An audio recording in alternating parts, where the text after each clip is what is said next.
Hello दोस्तों, सभी को नमस्कार। आज 4 अगस्त 2026 आइए पढ़ते हैं आज की न्यूज़ के बारे में डिटेल से एनालिसिस पढ़ते हैं कि पहला जनसत्ता से लिए गए संपादकीय न्यूज़ है कि वातानुकूल से गहराता पर्यावरण पर्यावरण संकट, बढ़ते वैश्विक ताप के असर के बीच वातानुकूल उपकरणों का व्यापक स्तर पर इस्तेमाल समस्या को जटिल बना रहा है और ऐसे में मनुष्य और पर्यावरण के बीच संतुलन कायम करना बेहद जरूरी है। दोस्तों, इस टॉपिक को GS3 इन्वायरमेंट से इस टॉपिक को जोड़ सकते हो। और आइए पढ़ते हैं इस न्यूज़ के बारे में डिटेल से मुख्य बातें पढ़ते हैं कि एयर कंडीशनिंग वातावरण के बढ़ते उपयोग से पर्यावरण पर पड़ने वाले गंभीर दुष्प्रभाव के बारे में बात करता है। कि लेख के मुख्य बिंदु निम्नलिखित है। पर्यावरण पर गहराता संकट, वैश्विक तापमान में वृद्धि, ऐसी एसी और रेफ्रिजरेटर से निकलने वाली हानिकारक गैसें जैसे HFCs पर्यावरण को भारी नुकसान पहुंचा रही है। शहरी ताप दुष्प्रभाव, शहर में अत्यधिक कंक्रीट या संरचना और एसी के बाहरी यूनिटों की गर्मी के कारण शहरों का तापमान ग्रामीण क्षेत्रों की तुलना में कहीं अधिक बढ़ जाता है, जिसे अर्बन हीट आइलैंड कहा जाता है। बिजली की भारी खपत, वातानुकूलन या उपकरणों के अत्यधिक उपयोग के कारण बिजली की मांग रिकॉर्ड स्तर पर पहुंच रही है और जिसके उत्पादन के लिए जीवाश्म ईंधन जैसे कोयला या जलाने से कार्बन उत्सर्जन बढ़ रहा है। और समाधान और सुझाव, तापमान का सही निर्धारण, भारत के संदर्भ में लेख सुझाव देता है कि एसी का तापमान 24 डिग्री सेल्सियस से 26 डिग्री सेल्सियस के बीच रखना चाहिए। यह न केवल मानव शरीर के लिए आरामदायक है बल्कि बिजली की भारी बचत भी करता है और पर्यावरण पर दबाव कम करता है। भवन निर्माण में सुधार, इमारतों को ऊर्जा संरक्षण भवन कोड के अनुसार दिशा और हवा के रुख को ध्यान में रखकर बनाया जाना चाहिए। और पारंपरिक तरीके छतों पर सफेद रंग या फूल रफ या तकनीक का उपयोग या पेड़ पौधे लगाना और प्राकृतिक वेंटिलेशन, हवा के आवागमन को बढ़ावा देना जिसमें कृत्रिम कूलिंग की निर्भरता कम हो। आइए अगला जनसत्ता से संपादकीय न्यूज़ है अकेलेपन का कोना। इसे ऐसे राइटिंग के लिए दोस्तों इसको यूज कर सकते हो। इसके लिए आइए पढ़ते हैं अकेलेपन का कोना, जिसका शीर्षक अकेलेपन का कोना। इसे गिरीश पंकज ने लिखा है कि लोनलाइनेस और एकांत या सॉलिट्यूड के बीच के अंतर तथा जीवन में इसके महत्व को समझा गया है। अकेलेपन की सामाजिक धारणा बनाम वास्तविकता, आमतौर पर समाज में अकेले रहने वाले को उदास या निराश माना जाता है। लेख के अनुसार अकेलापन केवल एक बाहरी स्थिति नहीं बल्कि एक गहरा आंतरिक अनुभव है। यदि हम अकेलेपन के डर से बाहर निकलकर इसे स्वीकार कर लें तो इसका गहरा सौंदर्य दिखाई देने लगता है। अकेलापन और एकांत में अंतर, अकेलापन या लोनलाइनेस यह एक नकारात्मक भावना है जिसमें व्यक्ति दूसरों की कमी महसूस करता है और भीड़ में खुद को अकेलापन पा सकता है। एकांत सॉलिट्यूड यह स्वयं के साथ होने का एक सुखद अनुभव है। इसमें व्यक्ति किसी की कमी महसूस नहीं करता बल्कि अपनी ऊर्जा और आंतरिक शांति का आनंद लेता है। और स्वयं से परिचय, प्रकृति के साथ एकांत में हमें खुद से परिचित कराता है और हमारे भीतर की दबी हुई रचनात्मक तथा अच्छे विचारों को बाहर लाता है। तो अकेले में बहती नदी की आवाज़ सुनना या रात में तारों को देखना एक अलौकिक आनंद देता है जिसे व्यक्ति प्रकृति का हिस्सा बन जाता है। आत्मनिर्भरता और दर्शन, एकांत व्यक्ति को आत्मनिर्भरता बनाता है। खुद से खुश रहने के लिए किसी दूसरे व्यक्ति या वस्तु या परिस्थिति की अनुमति की आवश्यकता नहीं होती है। कि भारतीय दर्शन के अनुसार मनुष्य अकेला ही संसार में आता है और अकेला ही जाता है, इसलिए एकांत को सत्य की खोज और मोक्ष का पहला कदम माना गया है। अगला ही संपादकीय न्यूज है बहस के बिना। आइए पढ़ते हैं न्यूज के बारे में। बहस के बिना शीर्षक एक संपादकीय एडिटोरियल लेखा है जिसमें भारतीय संसद के मानसून सत्र के दौरान बिना पर्याप्त चर्चा के महत्वपूर्ण विधेयकों को पारित किए जाने पर गंभीर चिंता व्यक्त की गई है। आइए पढ़ते हैं मुख्य बातें कि बिना बहस के पारित विधेयक, संसद में लगातार हो रहे हंगामे और गतिरोध के बीच हाल ही में कई महत्वपूर्ण विधेयक बिना किसी व्यापक चर्चा या सुलझाव के पारित कर दिए गए हैं। और लोक परीक्षा अनुसूचित समाधान निवारण संशोधन विधेयक 2026 पेपर लीक विरोधी इस कड़े कानून को बिना किसी विशेष बहस की ही मंजूरी दे दी गई है। और अन्य विधेयक इसी तरह लोकसभा और राज्यसभा में कुछ अन्य महत्वपूर्ण या संशोधन विधेयक जैसे सुप्रीम कोर्ट न्यायाधीश संख्या संशोधन और सूक्ष्म लघु एवं माध्यम उद्यम विकास विधेयक भी बिना विस्तृत चर्चा के ध्वनि मत से पारित किए गए हैं। और संसद में गतिरोध के मुख्य कारण सदन की कार्रवाई बार बार स्थगित होने और हंगामे के पीछे मुख्य रूप से दो प्रमुख मुद्दे रहे। देश भर में हुए नीट प्रश्न पत्र लीक का विरोध और प्रदर्शन कर रहे विद्यार्थियों पर पुलिस द्वारा की गई कार्रवाई और राम मंदिर में कथित धन या चंदा चोरी घोटाले के मुद्दे को लेकर विपक्ष द्वारा लगातार सरकार को घेरना और लोकतंत्र और विधायी प्रक्रिया पर सवाल। संसद की प्रासंगिकता, लेख में सवाल उठाया गया है कि यदि जनहित से जुड़े कानूनों को बनाने में संसद के सदस्यों को सार्थक बहस से सुझाव देने का मौका ही नहीं मिलेगा तो संसद की मूल उपयोगिता ही समाप्त हो जाएगी। और पक्ष या विपक्ष की जिम्मेदारी, सदन को सुचारू रूप से चलाने की जिम्मेदारी सत्ता पक्ष या विपक्ष दोनों ही की है। और विपक्ष द्वारा उठाए गए वाजिब या सवालों का निवारण करना सत्ता पक्ष का कर्तव्य है जिसे वह बच नहीं सकता। और समय और पैसे की बर्बादी, संसद का कामकाज न होने से जनता की गाढ़ी कमाई के पैसे और अमूल्य समय का भारी नुकसान हो रहा है जिसके लिए दोनों ही पक्ष एक दूसरे पर आरोप या प्रत्यारोप लगा रहे हैं। निष्कर्ष, लेख के अंत में यह सुझाव दिया गया है कि गतिरोध को खत्म करने के लिए व्यवहारिक गंभीर प्रयास किए जाने चाहिए ताकि जन सरोकार से जुड़े मामला पर सार्थक नीतियाँ बनाई जा सके। कामयाबी का मैदान आए पड़ते हैं, ये भी जनसत्ता से लिया गया है कि संपादकीय अनुसार कि ग्लासगो में एक राष्ट्रमंडल खेलों या कॉमनवेल्थ गेम्स में भारतीय खिलाड़ियों के प्रदर्शन पर एक संपादकीय समीक्षात्मक विश्लेषण प्रस्तुत करता है। नीचे दिए बिंदु हैं, मुख्य बिंदु हैं। मुख्य प्रदर्शन पदक तालिका कि पदक तालिका में स्थान, इस राष्ट्रमंडल खेलों में अंतिम पदक तालिका में भारत चौथे स्थान पर है और कुल पदक भारतीय खिलाड़ियों ने कुल 15 पदक जीते हैं, जिनमें 13 स्वर्ण, गोल्ड और 14 रजक, सिल्वर और 18 कांस्य, ब्रॉन्ज पदक शामिल थे। और नोट, हिंदी मूल पाठ में संख्यावाचक शब्दों को वर्तनी त्रुटि के कारण 13 स्वर्ण, 14 रजक और 18 कांस्य की जगह 13, 14 और 18 के रूप में पढ़ा गया है। और प्रमुख खेल और ऐतिहासिक उपलब्धि हैं कि चुनौतियां खेल, भारोत्तोलन या वेट लिफ्टिंग या जूडो या पैराथेलेटिक्स जैसे खेलों में भारत के खिलाड़ियों ने शानदार और ऐतिहासिक प्रदर्शन किया है। मुक्केबाजी में दबदबा, मुक्केबाजी बॉक्सिंग में भारतीय दल ने विशेष रूप से बेहतरीन छाप छोड़ी है। उसमें खिलाड़ियों ने 7 स्वर्ण और 3 रजत पदकों के साथ कुल 10 पदक हासिल किए हैं और महिला मुक्केबाजी का प्रदर्शन भी काफ़ी शानदार है। और एथलेटिक्स में रिकॉर्ड, एक ही राष्ट्रमंडल खेल में एथलेटिक्स श्रेणी के अंतर्गत एक से अधिक पदक जीतने वाले पहले भारतीय खिलाड़ी गुरमीत सिंह बने हैं, जो देश के लिए एक बड़ी उपलब्धि थी। पूर्ण प्रदर्शन से तुलना और चुनौतियां, 2010 राष्ट्रमंडल खेलों में तुलना, यदि केवल पदकों की कुल संख्या के दृष्टिकोण से देखा जाए तो इस वर्ष प्रदर्शन दिल्ली में हुए 2010 में राष्ट्रमंडल खेलों की तुलना में थोड़ा कम आंका जा सकता है।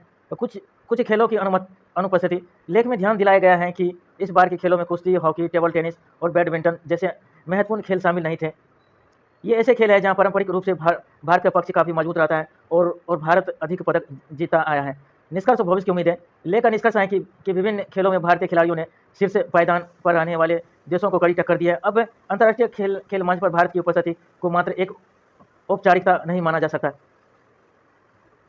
हालांकि वैश्विक स्तर पर प्रतिस्पर्धा बढ़ रही है और भारतीय खिलाड़ियों को अन्य देशों की तुलना में अभी भी और अधिक प्रयास करने की आवश्यकता है, लेकिन इस आयोजन के मेला परिणाम भविष्य की अंतर्राष्ट्रीय प्रतियोगिता के लिए एक बड़ी उम्मीद जागता है। खतरे में प्रवासी पक्षियों की 300 प्रजातियां, आए पढ़ते हैं इस न्यूज़ के बारे में। प्रवासी पक्षियों या माइग्रेटरी बर्ड्स की घटती आबादी और उनके अस्तित्व पर मंडराते संकट के बारे में कि लेख का मुख्य शीर्षक है खतरे में प्रवासी पक्षियों की 300 प्रजातियां। लेख की मुख्य बातें और मुख्य बिंदु हैं कि घटती आबादी, एक वैश्विक अध्ययन के अनुसार दुनिया भर के प्रवासी पक्षियों की लगभग 51% प्रजाति की आबादी लगातार कम हो रही है और विलुप्ति की कगार पर। लगभग 300 प्रजातियां पूरी तरह से विलुप्त होने और खत्म होने की कगार पर पहुंच चुकी है और अध्ययन में शामिल संस्थाएं या व्यापक और रिसर्च जॉर्ज टाउन यूनिवर्सिटी और Smithsonian national you and conservation biology institute दुनिया भर के अन्य पक्षी वैज्ञानिक की सहयोग से किया गया है। संकट के मुख्य कारण पक्षियों के जीवन पर मंडराने वाले मुख्य खतरों भी शामिल हैं। आर्द्र भूमि, वेटलैंड और जंगलों का तेजी से विनाश और जलवायु परिवर्तन, क्लाइमेट चेंज, प्रदूषण और कीटनाशकों, पेस्टिसाइड का अत्यधिक इस्तेमाल और ऊंची इमारतों से टकराना और हाई टेंशन बिजली के तारों की चपेट में आना और अवैध शिकार और पालतू जानवरों द्वारा किया जाने वाला नुकसान। संरक्षण की आवश्यकता, वैज्ञानिक का कहना है कि प्रवासी पक्षियों को बचाने के लिए केवल उनके मुख्य आवासों को ही नहीं बल्कि उनके पूरे जीवन चक्र के रास्ते या प्रवास से मार्ग, विश्राम स्थल और शीतकालीन पड़ाव को भी सुरक्षित करना बेहद जरूरी है। अचानक क्यों बढ़ रही है इसरो की चुनौतियां, आइए पढ़ते हैं निजी कंपनियों की दस्तक। आइए बात करते हैं इसके कि 25 दिसंबर 2010 को भारतीय अंतरिक्ष अनुसंधान संगठन इसरो ने GSLV F06 रॉकेट में प्रक्षेपण के तुरंत बाद हुए मध्यम वायु विस्फोटक धमाके को दर्शाता है कि यह रॉकेट संचार उपग्रह GST-5G GSAT-5P को उसकी कक्षा में स्थापित करने के लिए श्रीहरिकोटा से उड़ान भर रहा था। और अखबार के इस लेख में इस ऐतिहासिक विफलता की पुरानी तस्वीर का उपयोग हालिया संदर्भ में इसरो के सामने आ रही विभिन्न चुनौतियों और हालिया मिशनों का व सफलता को रेखांकित करने के लिए किया गया था। और मुख्य तथ्य और मुख्य बिंदु, मिशन विफलता, प्रक्षेपण के पहले चरण में ही वाहन के अपने निर्धारित पथ से हटने के बाद कंट्रोल रूम द्वारा डिस्ट्रक्ट विनाश या बटन दबाया गया हो, जिससे रॉकेट हवा में ही फट गया और उसका मलबा समुद्र में जा गिरा। और तकनीकी विफलता, इसरो के आधिकारिक या विश्लेषण के अनुसार रॉकेट के नियंत्रण और प्रथम चरण के बीच के कनेक्टर्स के टूटने या स्नैपिंग ऑफ कनेक्टर और दवा में भारी गिरावट आने के कारण यह बड़ी दुर्घटना हुई थी। और लेख का संदर्भ, वर्तमान समाचार रिपोर्ट और लेखों में इस दृश्य का उपयोग इसरो के सामने आने वाली हालिया चुनौतियों, बजट, वैज्ञानिक के पलायन, एट्रिशन और अंतरिक्ष क्षेत्र में निजी कंपनियों की बढ़ती भागीदारी की समीक्षा करने के लिए एक प्रतीक्षात्मक तस्वीर के रूप में किया जा रहा है। नेपाल, JNG अब बालेन की सरकार के खिलाफ सड़कों पर, आए पढ़ते हैं। नेपाल के प्रधानमंत्री बालेन्द्र शाह की सरकार के खिलाफ हो रहे JNG युवा प्रदर्शन के बारे में है। मुख्य खबरें और प्रमुख बिंदु कि शीर्षक का अर्थ है कि मुख्य हेडलाइंस कहती हैं कि नेपाल JNG अब बालेन की सरकार के खिलाफ सड़कों पर। इसमें बताया गया है कि जिन युवा मतदाताओं JNG ने बालेन शाह को एक यूथ या या आइकॉन मानकर सत्ता तक पहुंचाया था, वे अब उनकी प्रशासनिक नीतियों से नाराज होकर उनके खिलाफ ही सड़क पर उतर आए हैं। और तत्कालीन कारण क्या है कि गणेश नेपाली की आत्मदाह की घटना काठमांडू में ट्रैफिक पुलिस द्वारा नो पार्किंग और व्हील लॉक किए जाने के विवाद में गणेश नेपाल नामक एक युवक ने हताश में खुद पर पेट्रोल छिड़कर आत्महत्या कर लिया था। और अस्पताल में और उसकी मृत्यु के बाद जनता और युवाओं का गुस्सा बैलेंस शाह का प्रशासन के खिलाफ फूट गया और प्रशासन के फैसलों का विरोध। काठमांडू में गरीब या रेहड़ी पटरी वाले और नदियों के किनारे बसी सुकुमवासी बस्तियों और झुग्गी झोपड़ियों को बिना पुनर्वास के जबरन हटाने और बुलडोजर कार्रवाई को लेकर भारी विरोध दर्ज किया गया है। और चीन और अमेरिका से जुड़े कूटनीति मोर्चों पर हाल ही में भारत के साथ सीमा विवाद पर ही दिए गए विवादी बयानों को लेकर विपक्ष और जनता दोनों सरकार से जवाब मांग रहे हैं। और बढ़ती नाराजगी। रिपोर्ट के अनुसार 100 दिनों से अधिक इससे सरकार को लोकतंत्र प्रक्रिया को नजरअंदाज करने और विवादों को पूरा न करने के आरोप लगा रहे हैं। इंटरनेशनल रिलेशन से था, बहुत इंपॉर्टेंट न्यूज था दोस्तों। आगे पढ़ते हैं, ये इकोनॉमिक्स से रिलेटेड है। जीएस पेपर 3 एमपीसी की बैठक शुरू और रेपो दर में बदलाव के आसार कम। बैठक में हुए फैसलों की घोषणा केंद्रीय बैंक के गवर्नर कल करेंगे। आगे पढ़ते हैं, जीएस पेपर 3 इकोनॉमिक्स से लिया गया है दोस्तों। आगे पढ़ते हैं न्यूज के बारे में। भारतीय रिजर्व बैंक आरबीआई की मौद्रिक नीति समिति एमपीसी की 3 दिवसीय बैठक शुरू होने की जानकारी दी गई है। उल्लेख के अनुसार विशेषज्ञों का मानना है कि इस बैठक में रेपो दर में बदलाव की संभावनाएं बहुत कम है और दरें यथा बनी रह सकती है। मुख्य बातें पढ़ते हैं, मुख्य बातें और आर्थिक आंकड़े। घोषणा का समय या बैठक में लिए गए निर्णयों की घोषणा केंद्रीय बैंक के गवर्नर संजय मल्होत्रा द्वारा बैठक के आखिरी दिन की जाएगी। और मौजूदा रेपो रेट। लेख के अनुसार रिजर्व बैंक ने अपनी प्रमुख नीतिगत रेपो दर को 5.25% पर अपरिवर्तित रखा है। और महंगाई इन्फ्लेशन का अनुमान वित्त वर्ष 2026-27 के लिए खुदरा मुद्रास्फीति सीपीआई का अनुमान 4.6% से बढ़ाकर 5.1% किया गया है। और इसका मुख्य कारण वैश्विक स्तर पर कच्चे तेल की बढ़ती कीमतें और घरेलू बाजार में पेट्रोल डीजल के दाम बढ़ना बताए गए हैं। और विकास दर जीडीपी का अनुमान चालू वित्त वर्ष 2026 से 27 के लिए सकल घरेलू उत्पाद जीडीपी की वृद्धि दर का अनुमान और अप्रैल में लगाए गए 6.9% से घटाकर 6.6% कर दिया गया है। और नीतिगत रुख। वैश्विक स्तर पर विशेषकर पश्चिम एशिया में चल रहे संघर्षों और अनिश्चितताओं को देखते हुए समिति द्वारा तटस्थ या न्यूट्रल रुख अपनाए रखने की उम्मीद जताई गई है। कुल अंगदान में गुर्दा और यकृत का हिस्सा 97%, गुर्दा 200 किडनी और लिवर्स का हिस्सा 97% है। अंगदान का आंकड़ा हुआ 4 गुना। आई पते इस न्यूज के बारे में बायोटेक से लिया गया या साइंटेक से भी इस टॉपिक को जोड़ सकते हैं। आई पते इस टॉपिक का मुख्य बातें। 16वें भारतीय अंगदान दिवस 16 इंडियन ऑर्गन डोनेशन डे के अवसर पर देश में अंगदान की स्थिति और आंकड़ों पर प्रकाश डालते हुए मुख्य शीर्षक के अनुसार भारत में कुल अंगदान में गुर्दा या किडनी यकृत लिवर का हिस्सा 97% है। और निम्नलिखित में से मुख्य कारण निम्नलिखित है। मुख्य सांख्यिकीय आंकड़े हैं कि अंगदान का हिस्सा कुल अंगदान का 97% भाग केवल गुर्दा यकृत का है, जबकि अन्य सभी अंगों का योगदान केवल 3% के करीब है। मृत शरीर या DCA से डोनर्स से अंगदान। इस साल मृत शरीर से मिले अंगों का आंकड़ा करीब 70% रहा है। और अंग प्रत्यारोपण में वृद्धि। वर्ष 2013 में अंग प्रत्यारोपण की संख्या 4,990 थी, जो वर्ष 2025 में बढ़कर 20,000 से अधिक हो चुकी है। Global ranking. अंग प्रत्यारोपण के मामले में भारत विश्व में अमेरिका और चीन के बाद तीसरे स्थान पर है। महत्वपूर्ण घोषणाएं एवं पहल। राष्ट्रीय अंगदान एवं उत्तक प्रत्यारोपण संगठन नोटो नई दिल्ली में आयोजित इस कार्यक्रम में केंद्रीय राज्य मंत्री अनुप्रिया पटेल और केंद्रीय स्वास्थ्य सचिव पुण्या सलीला श्रीवास्तव उपस्थित थे। और जुग जुग जियो अभियान आम जनता के बीच जागरूकता बढ़ाने और अंगदान को जन आंदोलन बनाने के लिए राष्ट्रीय स्तर पर जुग जुग जियो अभियान की शुरुआत की गई है। और डिजिटल प्रतिज्ञा पोर्टल साल 2023 में शुरू हुए डिजिटल पोर्टल के माध्यम से अब तक 5 लाख से अधिक आधार या सत्यापित आधार वेरीफाई अंगदान की प्रतिज्ञाएं या प्लीट गेटेज दर्ज की जा चुकी है। और ई प्रत्यारोपण प्लेटफॉर्म अंग और उत्तक दान तथा प्रत्यारोपण की प्रक्रिया को आसान या पारदर्शी और मजबूत बनाने के लिए इस नेक्स्ट जेन या नेशनल डिजिटल प्लेटफॉर्म को लॉन्च किया गया है। अंगदान बढ़ा रिकॉर्ड 20,138 ट्रांसप्लांट। आइए पढ़ते हैं इस न्यूज़ के बारे में। इससे पहले भी इसके बारे में पढ़ लिया था ये दोस्तों कि आइए पढ़ते हैं मुख्य बातें कि देश में 2025 में रिकॉर्ड 20,138 अंग प्रत्यारोपण किए गए हैं, जो अब तक की किसी भी एक वर्ष में सबसे अधिक है। अंगदान में भारी वृद्धि। केंद्रीय स्वास्थ्य एवं परिवार कल्याण मंत्रालय ने के राष्ट्रीय अंग और उत्तक प्रत्यारोपण संगठन नोटों के रिपोर्ट के अनुसार 2013 में केवल 4,990 प्रत्यारोपण हुए थे, और जिससे वे अब तक 4 गुना से अधिक वृद्धि हुई है। और डिजिटल पंजीकरण 2023 में शुरू हुए राष्ट्रीय डिजिटल पोर्टल के बाद से अब तक 5 लाख से अधिक लोगों ने आधार सत्यापित अंगदान कर चुके हैं। और कुल अंगदान प्रत्यारोपण भारत अमेरिका, इसके बारे में हमने पढ़ लिया था दोस्तों। कावेरी जल के लिए फिर से तेज तनातनी, इस न्यूज़ के बारे में कल हमने पढ़ लिया था दोस्तों। आइए पढ़ते हैं मुख्य बातें। दोनों राज्यों में भरोसे की कमी है। कर्नाटक बेंगलुरु को पेयजल उपलब्ध कराने को लेकर चिंतित है, और तो तमिलनाडु अपने खेती किसानों के लिए पर्याप्त पानी चाहता है। आइए पढ़ते हैं इस न्यूज़ के बारे में डिटेल से मुख्य बातें कर्नाटक और तमिलनाडु के बीच चल रहे कावेरी जल विवाद की हालिया स्थिति को दर्शाता है। लेख का मुख्य शीर्षक है कावेरी जल के लिए फिर तेज तनातनी और मुख्य विवरण और पृष्ठभूमि। विवाद की वजह है कि दोनों राज्यों के बीच भरोसे ही कमी है और कर्नाटक जहां बेंगलुरु को पीने का पानी उपलब्ध कराने को लेकर चिंतित है, वही तमिलनाडु अपनी खेती किसानों के लिए पर्याप्त पानी का मांग कर रहा है।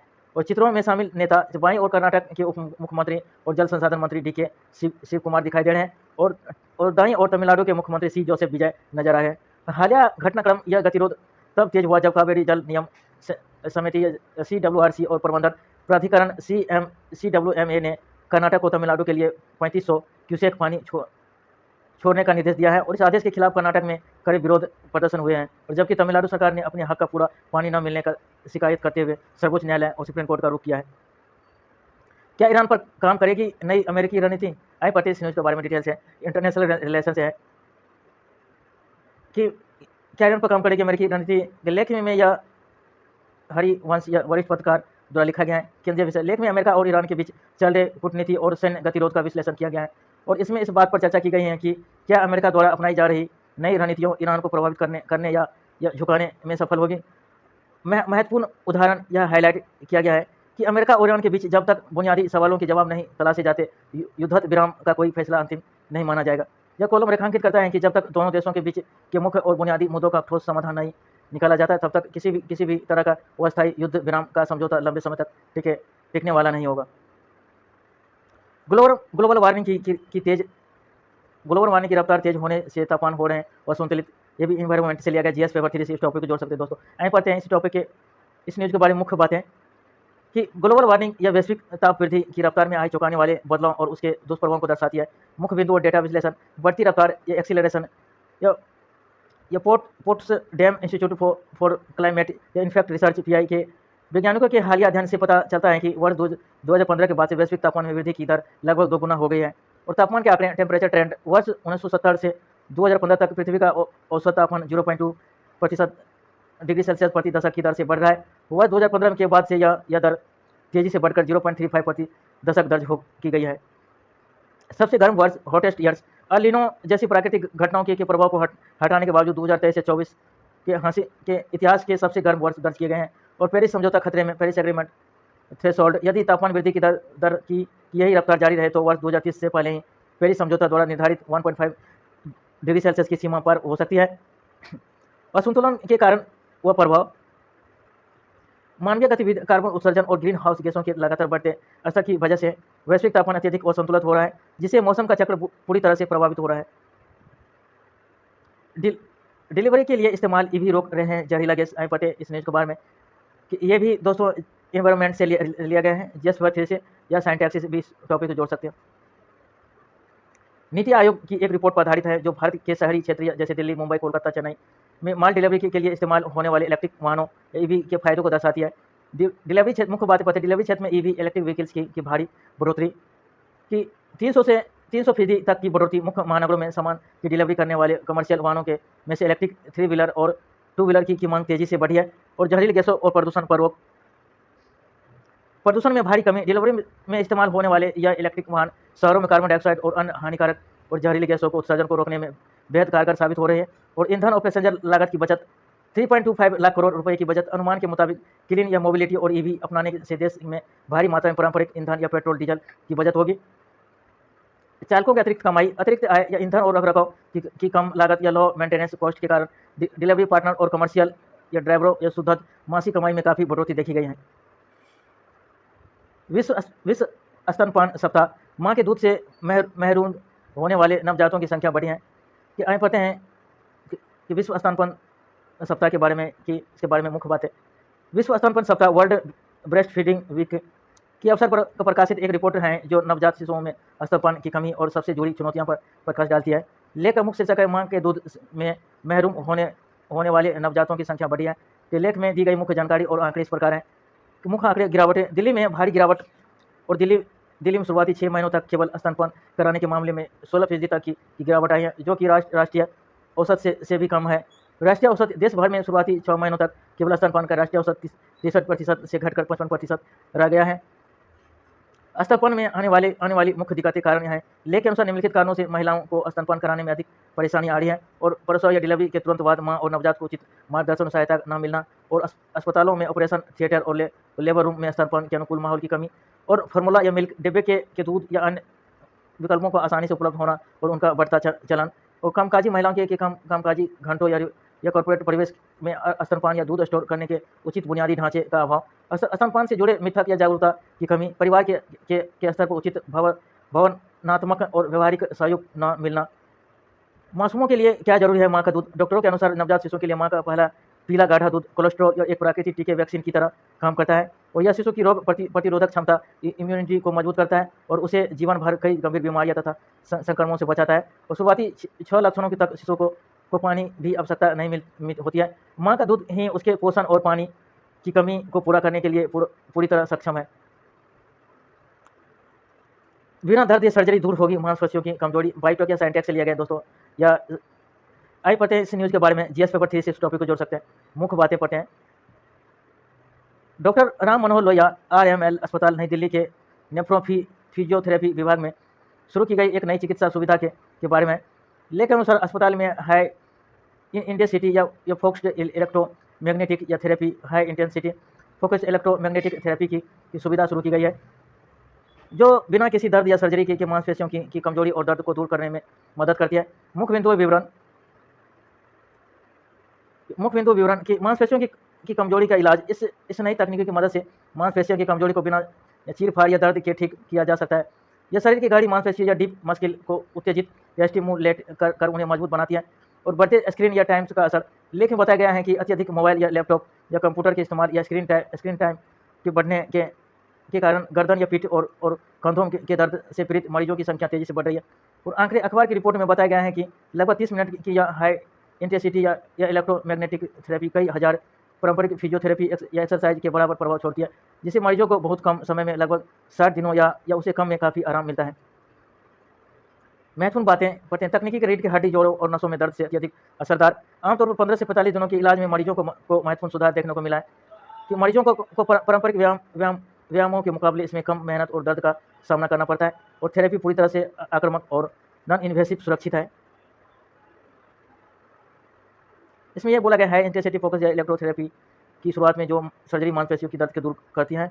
कमजोर मांसपेशियों को तकनीकी मदद से मांसपेशियों कमजोर को बिना चीर फाड़ के ठीक किया जा सकता है। गाढ़ी मांसपेशियों को उत्तेजित मजबूत बनाती हैं और बढ़ते स्क्रीन टाइम्स का असर। लेख में बताया गया कि मोबाइल या लैपटॉप कंप्यूटर के इस्तेमाल स्क्रीन या टाइम बढ़ने से गर्दन या पीठ कंधों में दर्द पीड़ित मरीजों की संख्या तेजी से बढ़ रही है और 30 मिनट की यह हाई इंटेंसिटी इलेक्ट्रोथेरेपी कई हज़ार पारंपरिक फिजियोथेरेपी एक्सरसाइज के बराबर प्रभाव छोड़ती है, जिससे मरीजों को बहुत कम समय में रिकवर हो जाते हैं। आइए पढ़ते हैं। अगला न्यूज़ है पॉलिटिक्स लिया गया दोस्तों। सुप्रीम कोर्ट ने इस टॉपिक को इस न्यूज़ को जोड़ सकते हैं पॉलिटिक्स से। सुप्रीम कोर्ट ने केंद्र सरकार को आदेश दिया है निर्णय लेने के लिए 2 सप्ताह का समय पैदल मार्गों से अतिक्रमण हटाएं। आइए पढ़ते हैं इस न्यूज़ के बारे में मुख्य बातें। शीर्ष अदालतों ने नीट सुरक्षा की पूरी जानकारी देगी केंद्र सरकार। सुप्रीम कोर्ट द्वारा केंद्र सरकार को दिए गए एक बड़े निर्देश से संबंधित है, जिसमें देश भर की सड़कों पर पैदल चलने वालों के लिए फुटपाथों या पेडेस्ट्रियन या पाथवे को अतिक्रमण मुक्त बनाने का आदेश दिया गया है। और मुख्य सुर्खियों और आदेश के हैं शीर्षक पैदल मार्गों से अतिक्रमण हटाएं। मुख्य निर्देश। सुप्रीम कोर्ट ने केंद्र सरकार को सख्त और आदेश दिया है कि देश की हर सड़क पर पैदल चलने वालों के लिए सुरक्षित और पूरी तरह से अतिक्रमण मुक्त जगह या फुटपाथ सुनिश्चित की जाए और समय सीमा। कोर्ट ने इस संबंध में निर्णय लेने और आवश्यक दिशा निर्देश जारी करने के लिए केंद्र सरकार को दो सप्ताह का समय दिया है। सुनवाई के दौरान अदालत की महत्वपूर्ण टिप्पणियां। फुटपाथ का सीमांकन। अदालतों ने निर्देश दिया है कि सड़कों पर या कम लागतों वाले या तरीकों जैसे रस्सी या अन्य माध्यम का उपयोग करके तुरंत पैदल चलने वालों के लिए जगह का सीमांकन या डीमार्केशन किया जाए, ताकि भारी निर्माण कार्य या बड़े निवेश का इंतजार न करना पड़े। पैदल यात्रियों का मौलिक अधिकार। कोर्ट ने स्पष्ट किया है कि सड़कों का पहला अधिकार पैदल चलने वाले पर है और नागरिकों को बिना किसी वाहन के डर के सुरक्षित से चलने का आत्मविश्वास मिलना चाहिए और उन्हें उप सुर्खियों या सब हेडलाइंस। फार्मेसी काउंसिल के कामकाज पर चिंता। कोर्ट ने pharmacy housing of India PCI की कार्यप्रणाली पर गंभीर चिंता व्यक्त की गई है और इसे एक पुरानी हो चुकी संस्था बताते हुए केंद्र से सवाल किया गया है इसे राष्ट्रीय चिकित्सा आयोग एनएमसी की तरह एक नए वैधानिक आयाम से क्यों नहीं बदला जा रहा है। नीति सुरक्षा पर जानकारी। केंद्र सरकार या शीर्ष अदालत में पैदल यात्रियों और नीति सुरक्षा से संबंधित पूरी सजा करेगी।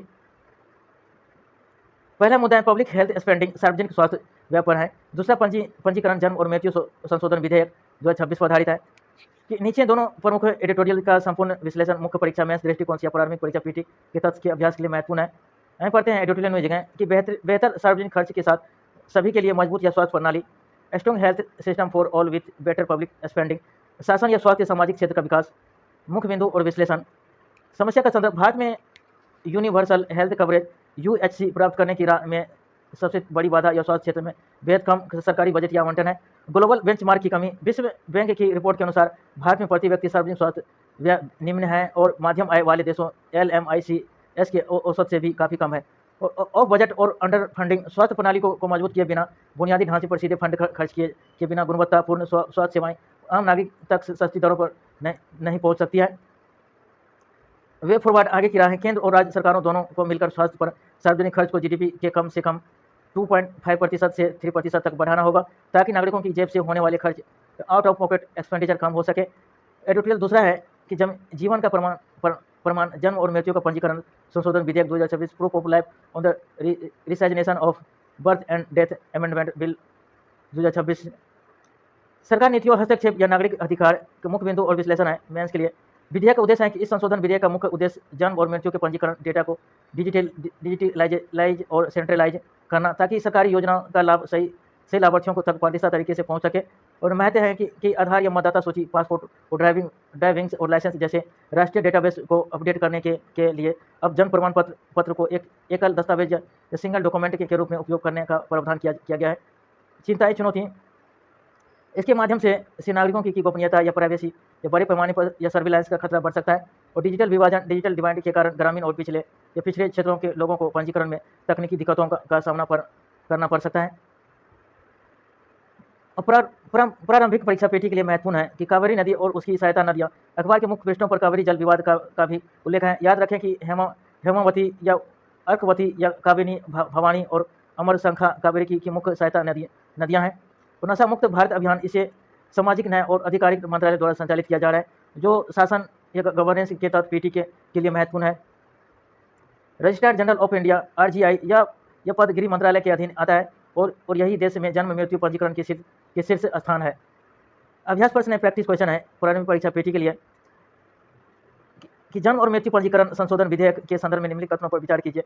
जन्म प्रमाण पत्र का पत्र उपयोग मतदाता सूची तैयार करने और आधार संख्या जारी करने के लिए एकल दस्तावेज के रूप में किया जा सकता है। इस अधिनियम के कार्यान्वयन और की निगरानी सीधे नीति आयोग द्वारा की जाती है। इसमें पहला सही है, दूसरा गलत है कि गृह मंत्रालय और registrar general of India RGI के प्रशासनिक ढांचे के तहत आता है, न कि नीति आयोग के। पहला कथन संशोधन के मुख्य प्रावधान के अनुरूप बिल्कुल सही है, दूसरा कथन गलत है, पहला सही है। मुख्य परीक्षा के लिए क्वेश्चन प्रैक्टिस है। इसमें पहला क्वेश्चन है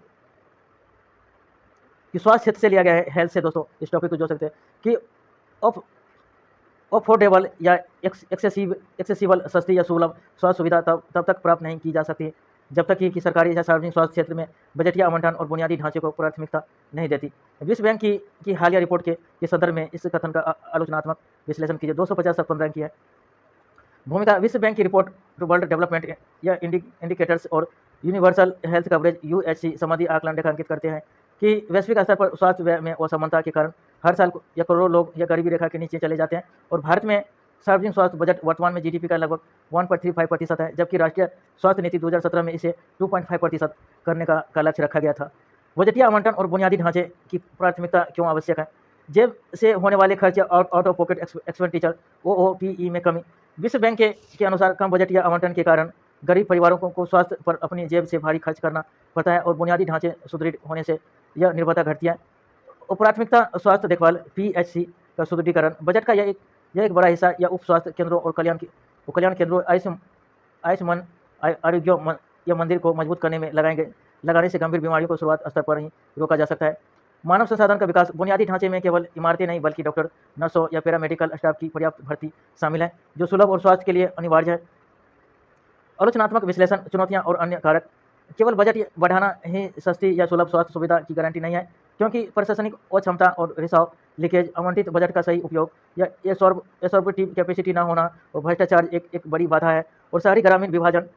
अधिकांश उन्नत उन्नत ढांचा शहरों में केंद्रित और ग्रामीण क्षेत्रों में तकनीकी और भौतिक पहुंच अभी भी अत्यंत कम है। निजी क्षेत्र का अनियंत्रित या विनियम है। भारत में लगभग 70% स्वास्थ्य सेवाएं निजी क्षेत्र प्रदान करता है। बिना कड़े नियमों के सार्वजनिक बजट बढ़ाने के लिए भी कुल स्वास्थ्य लागत को नियंत्रित करना कठिन है।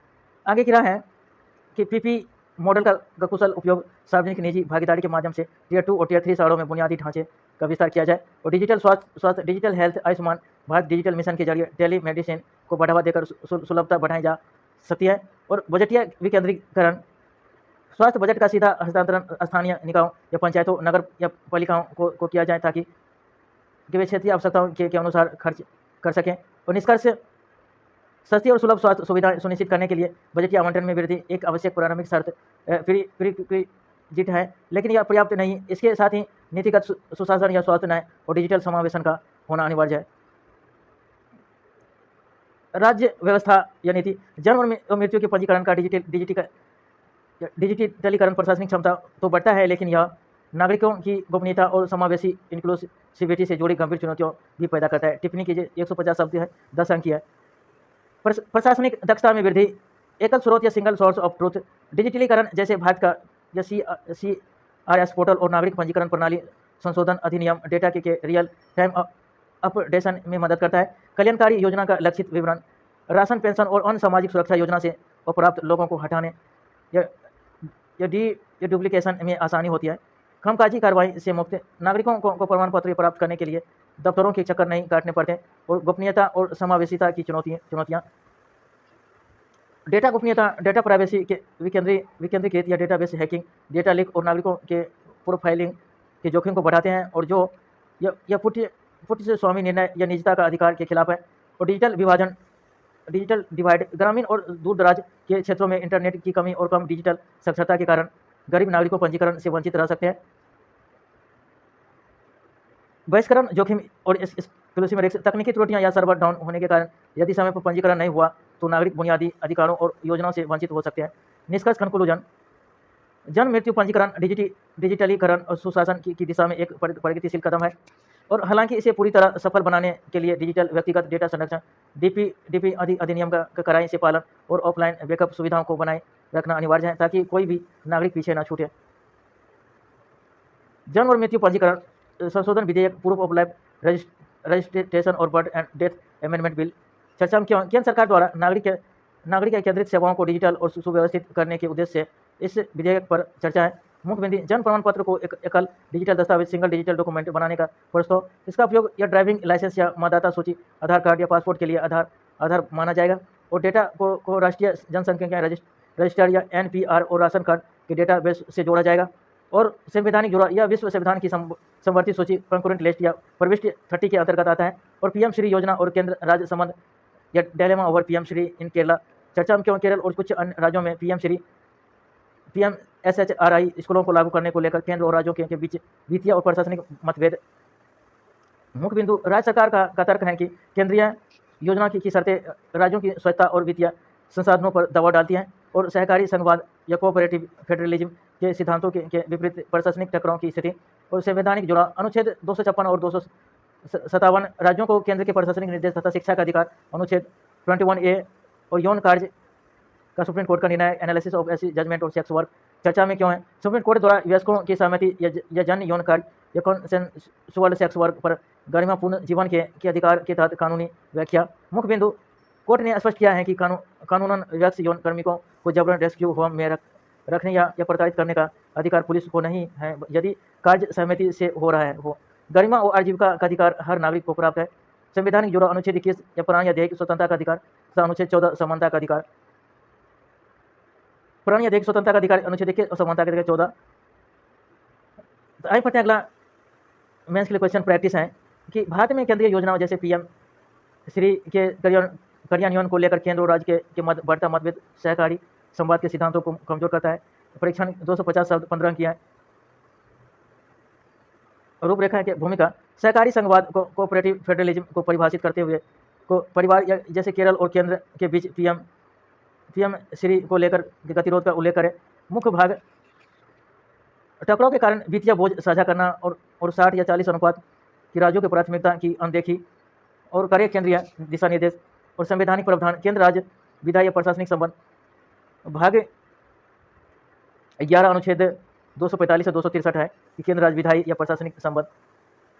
तो योजना के कार्यान्वयन में देरी जनता को मिलने वाले लाभों को रुकावट और संघवाद की मूल भावना को ठेस और निष्कर्ष कि नीति आयोग और अंतर्राज्यीय परिषद या इंटर स्टेट काउंसिल जैसे मंचों के माध्यम से संवाद स्थापित कर समाधान निकालने की आवश्यकता पर बल दे। प्रतिनिधित्व और इसके मॉडल आंसर पढ़ते हैं। इसके डिटेल से भारत में केंद्रीय योजना के कार्यान्वयन पर केंद्र राज्य मतभेद और सहकारी संघवाद कोऑपरेटिव फेडरलिज्म से तात्पर्य है कि केंद्र और राज्य सरकारों के बीच एक ऐसे सौहार्दपूर्ण या संबंध से है जहां दोनों पक्ष राष्ट्रीय विकास के लिए प्रतिस्पर्धा के बजाय सहयोग कार्यान्वयन से कार्य करते हैं। और हालांकि हाल ही के दिनों में केंद्र प्रायोजित योजना CSS जैसे PM श्री प्रधानमंत्री या स्कूल फॉर ड्राइजिंग इंडिया के क्रियान्वयन को लेकर केंद्र और कुछ राज्यों जैसे केरल, पश्चिम बंगाल और तमिलनाडु के बीच बढ़ते गतिरोध ने इस भावना के समक्ष गंभीर चुनौतियां उत्पन्न की हैं। केंद्र और राज्यों के मध्य टकराव के मुख्य कारण वित्तीय बोझ की असमानताएं। अधिकांश केंद्र प्रायोजित योजना में वित्तीय अनुपात 60 से 40 होता है। राज्यों के तर्क है कि 40% वित्तीय योगदान देने के बावजूद उन्हें योजना के डिजाइन और प्राथमिकता को तय करने की स्वतंत्रता नहीं मिलती है। और ब्रांडिंग और नामकरण पर विवाद। केंद्र सरकार योजना के पूर्ण वित्त पोषण न होने पर भी केंद्रीय नामकरण जैसे PM प्रीफिक्स और लोगों के अनिवार्य उपकरण पर बल देती है और राज्य इसे अपनी वित्तीय हिस्सेदारी और राजनीतिक पहचान के विरुद्ध मानते हैं। शर्तों की कठोरता। केंद्र द्वारा फंड जारी करने के लिए अनिवार्य सहमति ज्ञापन MOU और कड़े दिशा निर्देश जैसे नई शिक्षा नीति 2020 को पूरी तरह लागू करना और जैसी शर्तें ये थोपी जाती हैं जो राज्य के विवेकाधिकार को सीमित करती है। कि केंद्रीय नीति वन साइज फिट ऑल सभी राज्यों के अनुकूल नहीं बैठती। आगे पढ़ते हैं कि संबंधित वैधानिक प्रावधान। भारतीय संविधान का भाग 11 केंद्र राज्य संबंधों को विनियमित करता है कि विधायी संबंध अनुच्छेद 245-255 शिक्षा जिसके तहत PM श्री आता है तो संवर्ती सूची कंक्रीट लिस्ट का विषय है। इस पर दोनों को कानून बनाने का अधिकार है, लेकिन केंद्र के कड़े रुख से राज्यों की विधायी स्वतंत्रता प्रभावित होती है। और प्रशासनिक संबंध अनुच्छेद 256 या 263 अनुच्छेद 256 या 257 के तहत केंद्र राज्य को निर्देश दे सकता है, परंतु इन शक्तियों का अत्यधिक उपयोग संसाधन के मूल ढांचे का कमजोर करता है। सहकारी संघवाद पर प्रभाव कि योजना में देरी, केंद्र द्वारा फंड रोके जाने और राज्यों द्वारा MOU पर हस्ताक्षर न करने से जन कल्याणकारी योजना का जमीनी कार्यान्वयन ठप हो जाता है। जनता को नुकसान। शिक्षा, स्वास्थ्य और बुनियादी ढांचे जैसे महत्वपूर्ण क्षेत्रों में फंड की कमी का सीधा असर आम नागरिकों को और लाभार्थियों पर पड़ता है। विश्वास की कमी। लगातार होते विवादों से केंद्र और राज्यों के बीच एकीकृत भारत की मूल भावना और आपसी विश्वास को ठेस पहुँचती है और जिससे भविष्य के सुधारों का मार्ग अवरुद्ध होता है। निष्कर्ष व आगे की राह। केंद्रीय योजना की सफलता केंद्र के वित्तीय सहयोग और राज्यों के प्रशासनिक तंत्र के कुशल समन्वय पर टिकी है। इस मतभेद को दूर करने के लिए नीति आयोग और अंतर्राज्यीय परिषद इंटर स्टेट काउंसिल जैसे संवैधानिक व वैधानिक मंचों को पुनर्जीवित कर निरंतर संवाद सुनिश्चित किया जाना चाहिए। केंद्र को वित्तीय शर्तों में थोड़ी लचीली नीति अपनानी चाहिए और राज्यों को भी राष्ट्रीय महत्व की योजनाओं को राजनीतिक या चश्मे से देखने के बजाय विकासोन्मुख और दृष्टिकोण अपनाना चाहिए, तभी भारत सच्चे अर्थों में सहकारी संघवाद के लक्ष्य को प्राप्त कर सकेगा। प्रारंभिक परीक्षा अभ्यास प्रश्न प्रीलिम्स के लिए प्रैक्टिस MCQ है कि जन्म और मृत्यु पंजीकरण के संबंध में निम्नलिखित कथनों पर विचार कीजिए। इसमें पहला है कि जन्म और मृत्यु का पंजीकरण भारतीय संविधान की 7वीं अनुसूची की राज्य सूची के विषय है। पहला गलत है दोस्तों, ये कंकरेंट लिस्ट की है न कि राज्य सूची की है। दूसरा सही है। प्रस्तावित नए संशोधन के तहत जन्म प्रमाण पत्र को पासपोर्ट या मतदाता सूची के लिए एकल दस्तावेज के रूप में उपयोग किया जा सकेगा। दूसरा सही, पहला गलत है। जन्म मृत्यु पंजीकरण संविधान की संवर्ती सूची कंकरेंट लिस्ट का विषय न कि राज्य सूची का, इसलिए पहला गलत है। संशोधन के अनुसार इसे एकल डिजिटल दस्तावेज के रूप में उपयोग किया जा सकेगा, अतः दूसरा सही है। भारतीय संविधान का कौन सा अनुच्छेद देश के प्रत्येक नागरिकों को गरिमापूर्ण जीवन जीने और आजीविका के अधिकार की गारंटी देता है और जिसे हाल ही में सुप्रीम कोर्ट ने यौन कर्मियों के संदर्भ में व्याख्या किया है? कि इसका आंसर सी हो जाएगा दोस्तों, कि उच्चतम न्यायालय ने अपने हालिया फैसलों में स्पष्ट किया है कि अनुच्छेद 21 प्राण और दैहिक स्वतंत्रता का अधिकार के तहत प्रत्येक व्यक्ति को जिसमें सहमति से कार्य करने वाले व्यक्ति यौन कर्मी भी शामिल है, गरिमा के साथ जीने का अधिकार। सरकार द्वारा LIC में 6.5% हिस्सेदारी की बिक्री विनिमय खबर। सरकार लाइफ इंश्योरेंस को या कॉर्पोरेशन LIC में 6.5% तक हिस्सेदारी बेचने जा रही है। इसके लिए 382 प्रति शेयर का फ्लोर प्राइस तय किया गया है, जिससे विनिमय से कोष या डिस इन्वेस्टमेंट किटी में 31,000 करोड़ आने की उम्मीद है। मुख्य उद्देश्य क्या है कि सेबी के नियमों के अनुसार न्यूनतम सार्वजनिक शेयरधारिता minimum public shareholding MPS मानदंडों को को पूरा करना या सेबी ने एलआईसी को मई 2027 तक कम से कम 10% सार्वजनिक शेयरधारिता हासिल करने का समय दिया गया है और वर्तमान में सरकार की हिस्सेदारी 96.5% है। यूपीएससी पाठ्यक्रम लिंक जीएस पेपर 3 भारतीय अर्थव्यवस्था निवेश और मॉडल निवेश है कि औद्योगिक उत्पादन या सूचकांक आईआईपी में उछाल। खबर है भारत की कमजोर सेक्टर और मैन्युफैक्चरिंग में एनिमल या एस्पेरिट्स के आर्थिक उत्साह लौट आए हैं। जून 2026 में औद्योगिक उत्पादन सूचकांक आईआईपी को बढ़कर 7.3% हो गया है, जो पिछले 23 महीनों का उच्चतम स्तर है। क्यों महत्व है कि वृद्धि मार्च 3.2%, मई 5% की तुलना में काफ़ी मजबूत है, जो घरेलू विनिर्माण मैन्युफैक्चर क्षेत्र में निरंतर रिकवरी को दर्शाती है। यूपीएससी पाठ्यक्रम से लिंक कर सकते हो औद्योगिक नीति और आर्थिक विकास और विकास दर से बेहतर सार्वजनिक व्यय से मजबूत स्वास्थ्य प्रणाली या संपादकीय न्यूज है।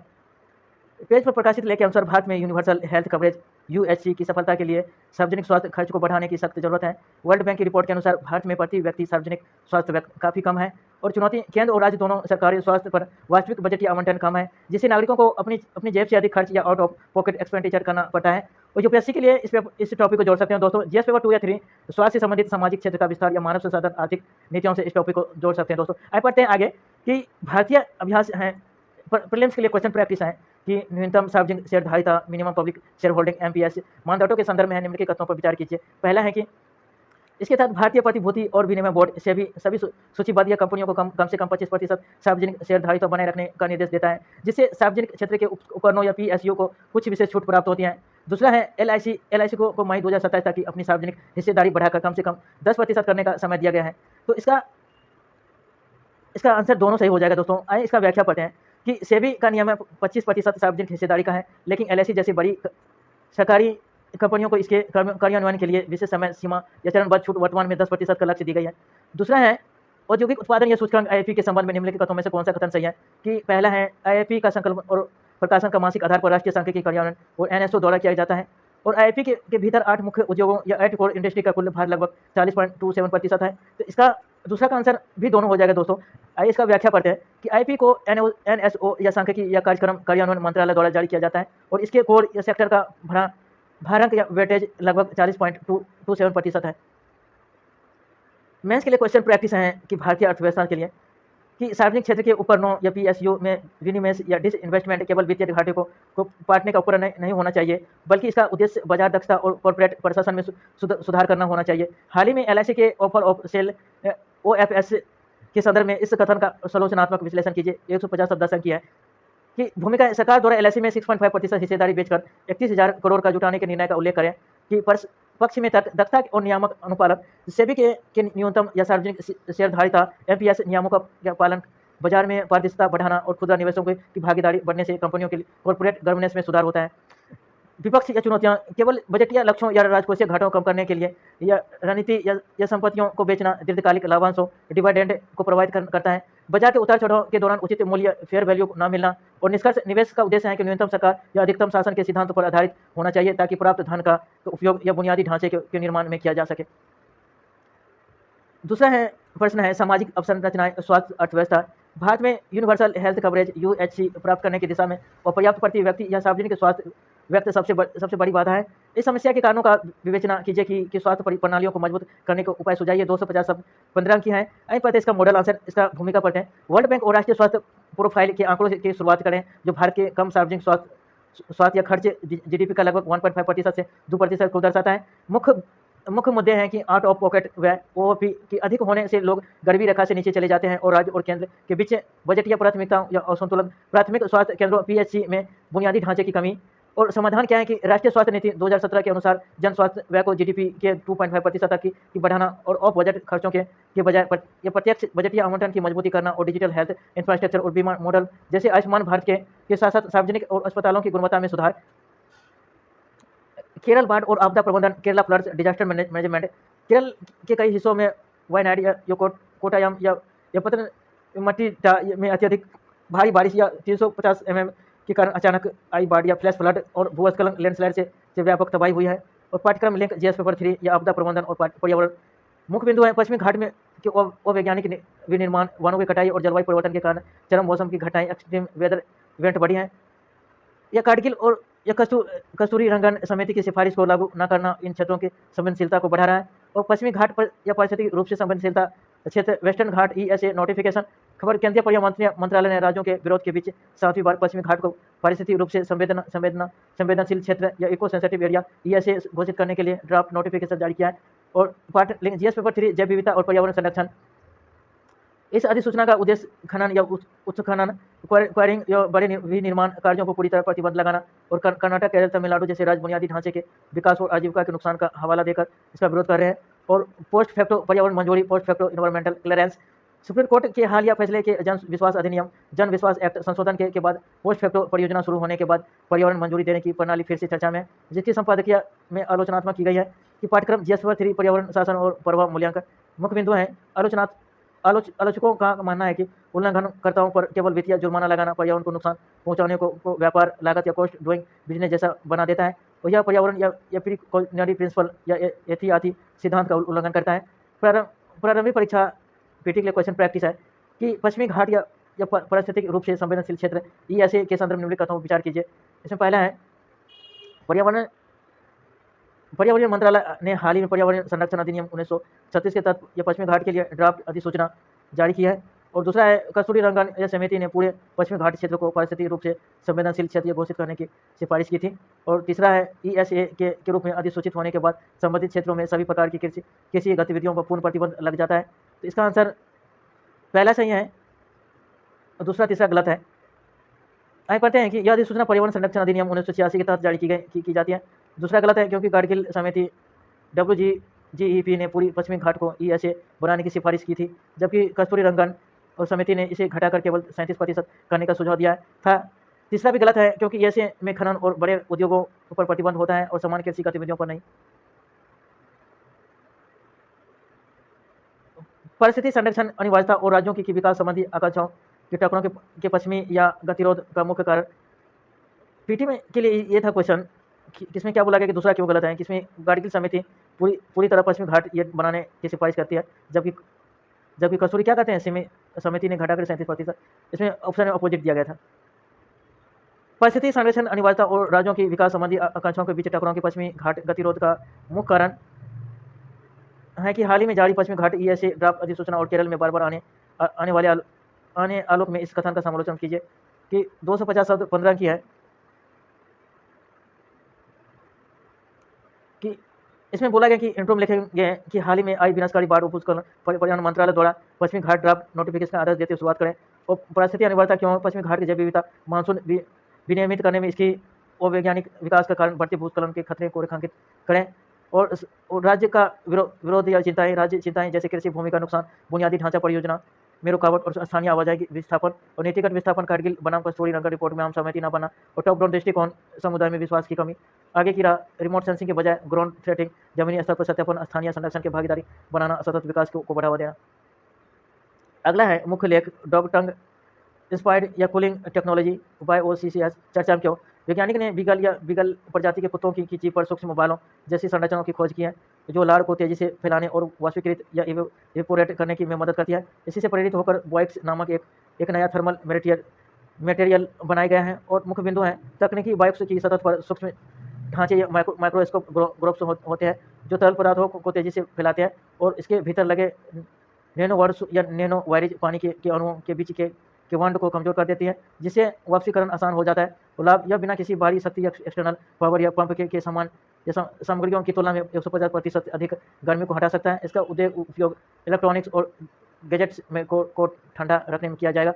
और पाठ्यक्रम लिखा जीएस पेपर 3 जैव नकल या बायोमिमिक्री सूचना प्रौद्योगिकी इलेक्ट्रॉनिक्स से इस टॉपिक को जोड़ सकते हैं। पीटी के लिए क्वेश्चन प्रैक्टिस है। हाल ही में समाचारों में देखा गया कि बायोप्स निम्नलिखित में से किससे संबंधित है। इसका आंसर बी हो जाएगा दोस्तों, बीगल कुत्ते की जीभ से प्रेरित एक उन्नत इलेक्ट्रॉनिक्स कूलिंग तकनीकी है। मेंस के लिए क्वेश्चन प्रैक्टिस है कि बायोमिमिक्री की प्रकृति से प्रेरित नवाचार किस प्रकार आधुनिक तकनीकी समस्याओं का समाधान कर सकते हैं। बायोप्स तकनीकी के विशेष संदर्भ में चर्चा कीजिए। 150 10 अंक है।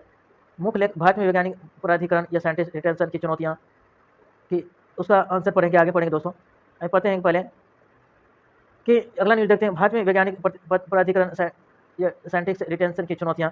चर्चा में क्या है, संपादक के अनुसार भारत में बेहतरीन वैज्ञानिक तैयार कर रहे हैं, लेकिन प्रशासनिक बाधाओं में वैज्ञानिक स्वायत्ता की कमी के कारण उन्हें अपने पास बनाए रखने में संघर्ष कर रहा है। बिंदु क्या है चुनौतियाँ, प्रशासनिक उत्पीड़न, सख्त नौकरशाही और स्वायत्ता की कमी के कारण प्रतिभावना शोधकर्ताओं, निजी संगठनों, डीप टेक स्टार्टअप और विदेशों ब्रेन ड्रेन का रुख कर रहे हैं और प्रभाव इससे हमारी राष्ट्रीय प्रयोगशालाओं की संस्थागत स्मृति, इंस्टीट्यूशनल मेमोरी और अनुभव मार्गदर्शकों का नुकसान हो रहा है। आवश्यकता है कि भारत वर्तमान में सेमीकंडक्टर और क्वांटम तकनीकी, एआई और स्पेस फ्लाइट जैसे मिशनों पर काम कर रहा है। बुनियादी ढांचे के साथ साथ वैज्ञानिक को बनाए रखने वाले अनुकूलन माहौल को विकसित करना जरूरी है। जिस पृथ्वी विज्ञान और प्रौद्योगिकी भारतीय की उपलब्धियां या स्वदेशीकरण पीटी के लिए क्वेश्चन पर भारत सरकार के राष्ट्रीय quantum mission, national quantum mission के संदर्भ में कथनों पर विचार कीजिए। पहला, इसका उद्देश्य क्वांटम टेक्नोलॉजी के क्षेत्र में वैज्ञानिक अनुसंधान को बढ़ावा देना। दूसरा, इस मिशन के तहत भारत ने पूरी तरह से विदेशी वैज्ञानिक और उपकरणों पर निर्भर रहने का निर्णय लिया है। इसका दूसरा गलत है, पहला सही है कि क्योंकि मिशन का उद्देश्य स्वदेशी विकास और अनुसंधान क्षमताओं को मजबूत करना है।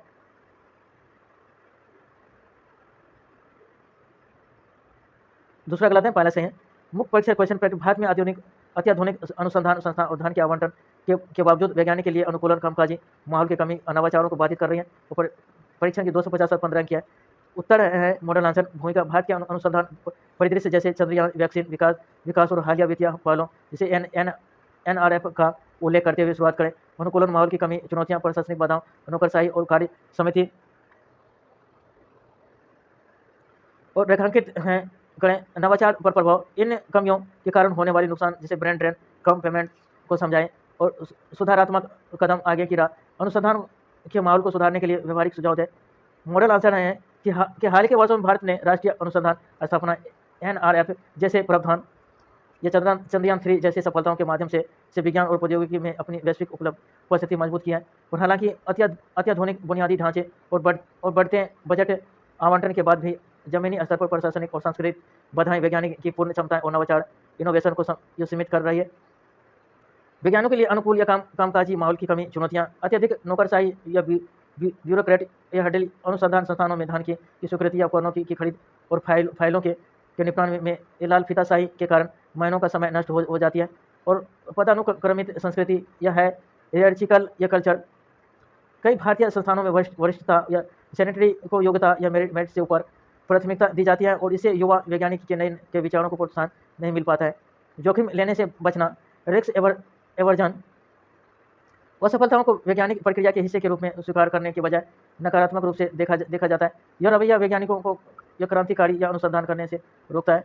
सहयोग की कमी, विश्वविद्यालयों, सरकारी प्रयोगशालाएं जैसे CSIR, DRDO या निजी उद्योगों या इंडस्ट्री के बीच प्रभावी तालमेल का गहरा अभाव।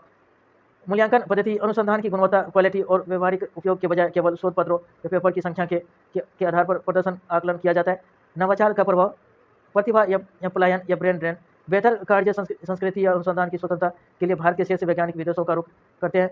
ये कम पेमेंट या व्यवसायीकरण, बुनियादी शोध तो होते हैं लेकिन वे पेटेंट या बाजार के उपयोगी उत्पादों में तब्दील नहीं हो पाते हैं। वैश्विक रैंकिंग, पिछड़ापन, वैश्विक नवाचार सूचकांक, GIA में सुधार के बावजूद भारत अभी भी शीर्ष देशों में अनुसंधान या प्रभाव, रिसर्च इम्पैक्ट के मामले में पीछे है। आगे की राह, प्रशासनिक स्वायत्ता या अनुसंधान संस्थानों को वित्तीय और प्रशासनिक निर्णयों में पूर्ण स्वायत्ता दी जानी चाहिए ताकि वैज्ञानिक खरीद प्रक्रिया में संयम न गंवाएं और योग्यता आधारित संस्कृति या पदानुक्रम को समाप्त कर युवा शोधकर्ताओं को स्वतंत्र रूप से परियोजना का नेतृत्व करने का अवसर मिलना चाहिए।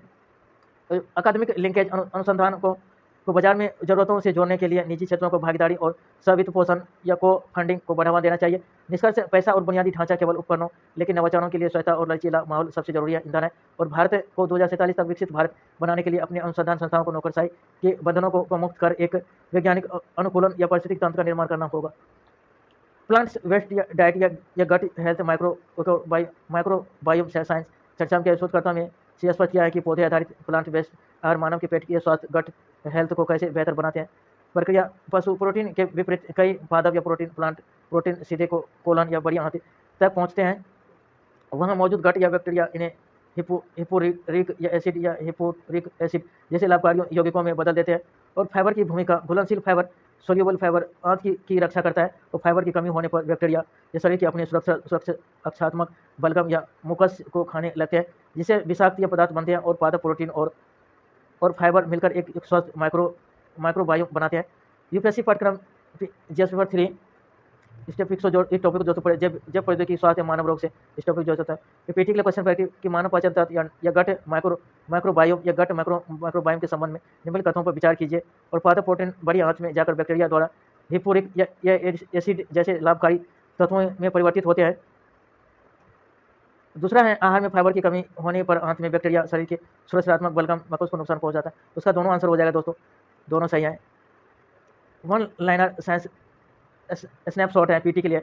दक्षिण अमेरिका में चेचक या स्मॉल पॉक्स हालिया आणविक लक्ष्यों डायरेक्ट मॉलिक्यूलर एविडेंस के ने सिद्ध हुआ है कि यूरोपीय उपनिवेशवादी या अपने साथ चेचक ये वायरस या चिली और दक्षिण अमेरिका लाए थे, जिससे वहाँ की स्वदेशी आबादी लगभग समाप्त हो गई थी। भारत में आर्थिक असमानता और रोजगार संकट जीएस पेपर 3 भारतीय अर्थव्यवस्था और समावेशी विकास मुख्य बिंदु और आंकड़े हैं कि डाटा कोर पॉइंट है। डाटा कोर पॉइंट अमेरिका की बढ़ती संख्या लोकसभा में वित्त मंत्रालय के आंकड़ों के अनुसार भारत में 100 करोड़ का उससे अधिक की घोषणा है।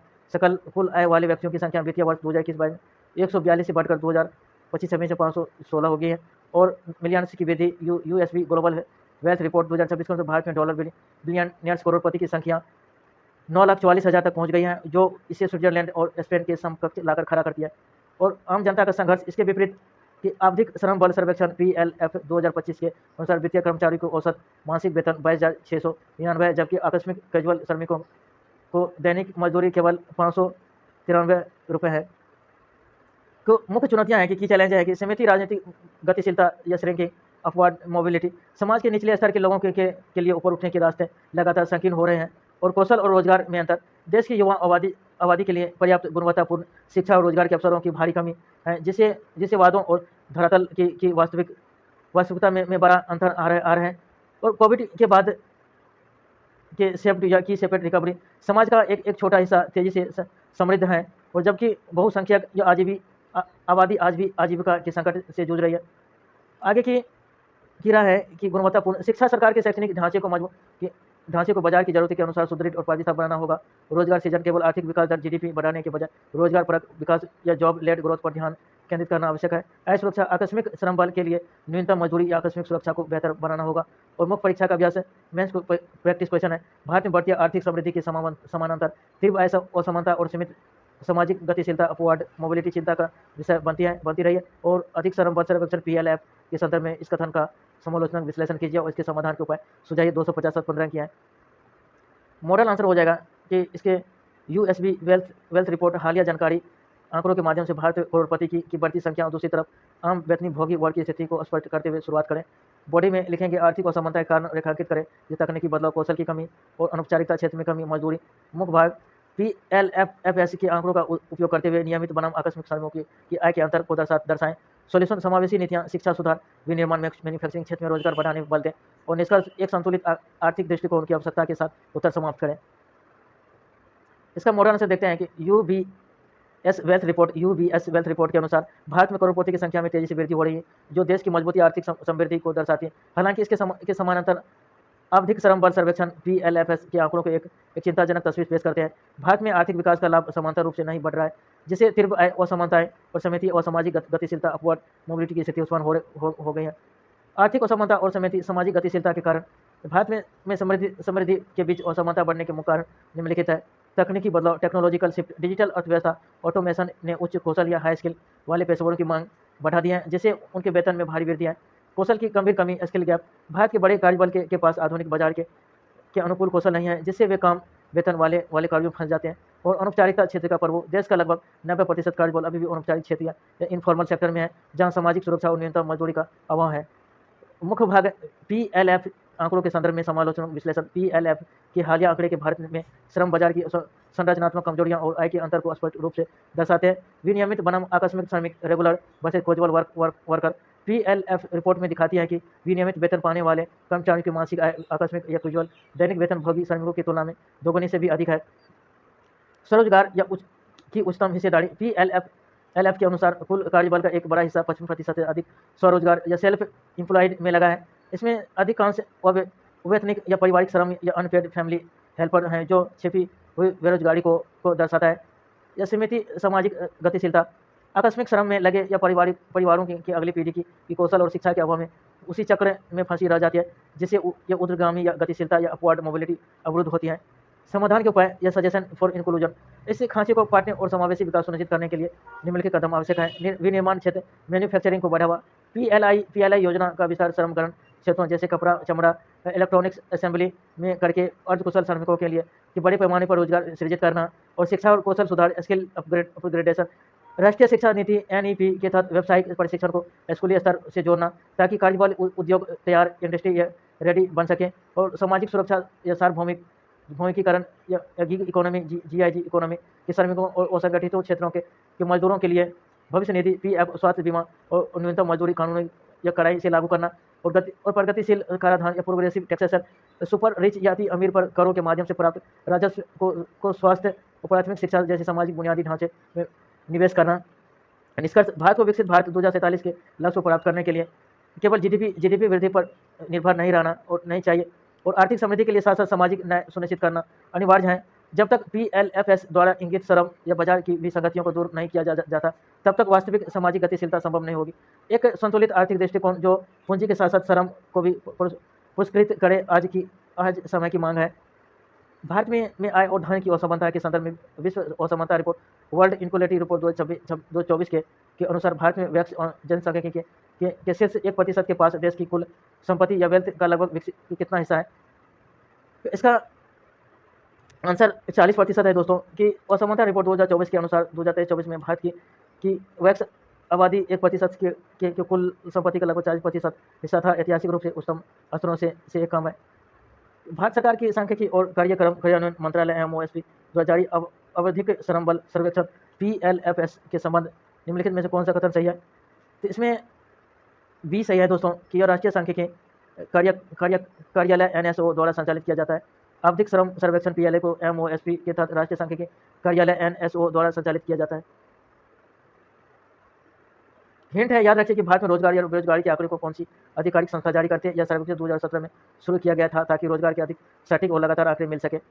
भारतीय अर्थव्यवस्था के संदर्भ में श्रमिक या जनसंख्या अनुपात, वर्कर पॉपुलेशन या रेशियो PWPR का सही वर्णन की निम्नलिखित में से कौन सा सही है?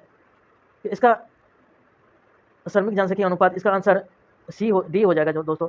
कि जनसंख्या का तुलना में नियोजित एम्प्लॉय की व्यक्तियों के प्रतिशत या अनुपात या श्रमिक जनसंख्या अनुपात WPR एक प्रमुख रोजगार संकेत है जो कुल जनसंख्या या कार्यकुशल जनसंख्या में नियोजित व्यक्तियों के प्रतिशत या अनुपात को दर्शाता है, जो अर्थव्यवस्था में लगातार की स्थिति का आकलन करने में मदद करता है। इस अवधारणा को समझाने के लिए कुल जनसंख्या में उन लोगों को अनुपात निकालने जो वास्तव में किसी न किसी आर्थिक गतिविधियों या रोजगार में लगे हुए हैं। लोकसभा में सुप्रीम कोर्ट में न्यायाधीशों की संख्या बढ़ाने की विधेयक पारित है। कि इंडियन एक्सप्रेस में गया कि सुप्रीम कोर्ट में न्यायाधीशों की स्वीकृति बढ़ाने के लिए सर्वोच्च न्यायालय और न्यायाधीशों की संख्या संशोधन विधेयक 2026 के पारित कर दिया गया।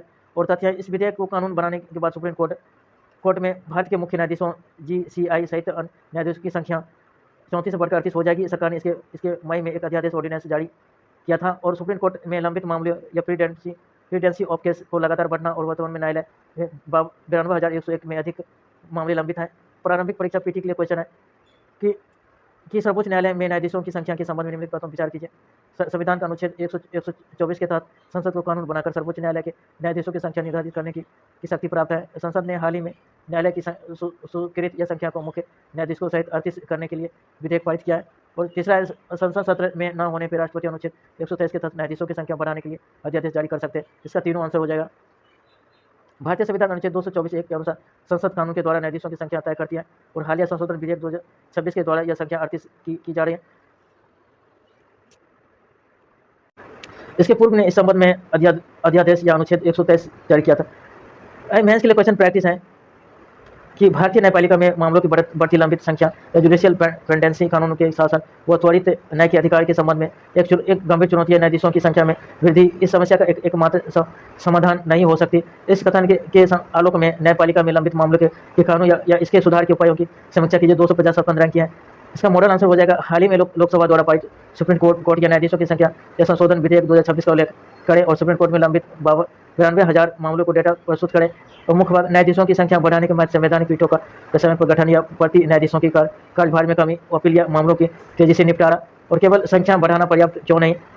न्यायपालिका में बुनियादी ढांचे, इंफ्रास्ट्रक्चर और डिजिटल तकनीकों की कमी और कोलेजियम प्रणाली में नियुक्तियों में होने वाली देरी, आवश्यक स्थगन या एडजॉर्नमेंट और बार की अपीलें, सरकारी मुकदमे, गवर्नेंस, लिटिगेशन की भारी कमी और सुधार वे फॉरवर्ड। राष्ट्रीय न्यायिक अवसंरचना प्राधिकरण NJIAI का गठन, वैकल्पिक विवाद समाधान और ADR मध्यस्थता को बढ़ावा देना और अखिल भारतीय न्यायिक सेवा AIJS की स्थापना और न्यायालयों के पूर्ण डिजिटलीकरण।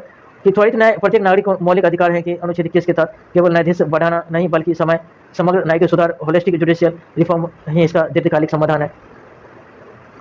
करंट अफेयर की इसका भूमिका देखें कि हाल ही में पारित करंट अफेयर से शुरुआत करें। हाल ही में पारित सुप्रीम कोर्ट के न्यायाधीशों की संख्या संशोधन विधेयक 2026 का संदर्भ की डेटा परिस्थिति वर्तमान सुप्रीम कोर्ट के लंबित मामले 92,000 पार कर चुके हैं। यह दर्शाता है कि न्यायिक देरी एक संरचनात्मक संकट बन चुकी है। बॉडी में लिखेंगे कि न्यायाधीशों की संख्या बढ़ाने की महत्व, कार्यभार में कमी, प्रति न्यायाधीशों की मामले की बोझ को कम करने के लिए पदों को भरना आवश्यक है। विशेष पीठों का गठन, पर्याप्त न्यायाधीशों की होने से संवैधानिक पीठों या कॉन्स्टिट्यूशनल या बेंचेज का निरंतर या संचालन संभव होगा। त्वरित निर्धारण या गंभीर अपील मामलों और व्यक्तिगत संरक्षण से जुड़े मुद्दे पर तेजी से सुनवाई हो सकेगी। और केवल संख्या बढ़ाना पर्याप्त क्यों नहीं है, लंबित मामलों में अन्य मूल्य कारण, कमजोर बुनियादी ढांचा या निचली अदालत में कोर्ट रूम या सहायक स्टाफ या आधुनिक सुविधा की भारी कमी और धीमी नियुक्ति प्रक्रिया, कॉलेजियम प्रणाली और सरकार के बीच समन्वय की कमी से स्वीकृत या पद भी लंबे समय तक खाली रहते हैं। और प्रक्रियात्मक खामियां, वकीलों द्वारा बार बार अनावश्यक स्थगन या एडजॉर्नमेंट लेना और हर फैसले के खिलाफ उच्च न्यायालय में अपील करना। और सरकारी मुक्केबाजी, कुल लंबित मामले में से लगभग 45 से 50% मामले में सरकार खुद एक पक्षकार या लिटिगेंट होती है। और तकनीकी या पिछड़ापन या राष्ट्रीय न्यायिक डेटा ग्रिड NJDG के बावजूद जमीनी स्तर पर अदालतों का पूर्ण डिजिटलीकरण न होना आगे की राह।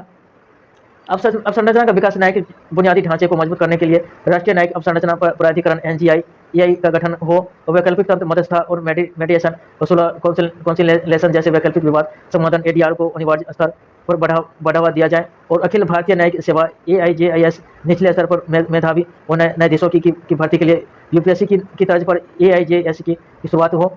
और केस प्रबंधन प्रणाली, अदालतों में मुकदमों के प्रबंधन और केस मैनेजमेंट के लिए कृत्रिम और बुद्धिमत्ता AI और आधुनिक तकनीकी का उपयोग बढ़े। और सरकारी नीति में सुधार, राष्ट्रीय कानून की सेवाएं प्राधिकरण और सरकारी मुक्केबाजी नीति में सुधार कर आवश्यक अपीलों को रोका जाए। निष्कर्ष कि वैधानिक जुड़ा और त्वरित न्यायालय की आधिकारिक संविधान का अनुच्छेद 21 के तहत जमीनी के अधिकार का एक हिस्सा है। और अंतिम संदेश केवल न्यायाधीशों के पद बढ़ाना बीमारी का इलाज नहीं, इसके लिए ढांचागत सुधार और तकनीकी समावेश के प्रशासनिक जवाबदेही से युक्त एक समग्र न्यायिक सुधार या होलिस्टिक जुडिशियल रिफॉर्म का आवश्यकता है।